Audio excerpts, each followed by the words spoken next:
માંગરોળ બ્રહ્માકુમારી સેવા કેન્દ્ર ખાતે સ્નેહમિલન અને સરપંચોનું સન્માન કરાયું હતું.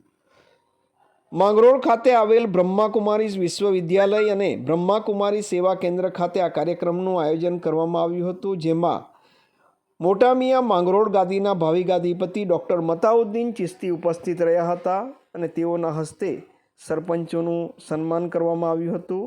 સાથે બ્રહ્માકુમારી સંસ્થા દ્વારા ડૉક્ટર મતાઉદ્દીન ચિશ્તીનું સન્માન કરવામાં આવ્યું હતું. આ સમયે ઉપસ્થિત રહેલા રાજયોગીની બ્રહ્માકુમારી તૃપ્તિબેન દ્વારા સુંદર માર્ગદર્શન આપવામાં આવ્યું હતું. સરપંચોનું સન્માન થયું હતું. 17 જેટલા તાલુકાના સરપંચોનું સન્માન તેઓના હસ્તે કરવામાં આવ્યું હતું. ડૉક્ટર મતાઉદ્દીન ચિશ્તીએ જણાવ્યું કે સન્માન એ અભિમાનના અંતનો આરંભ છે. સ્વાર્થ રહિત સેવા માટે નિરંતર સક્રિય રહે તે વાસ્તવમાં સરપંચ છે. તેમણે આશીર્વચન આપ્યા હતા.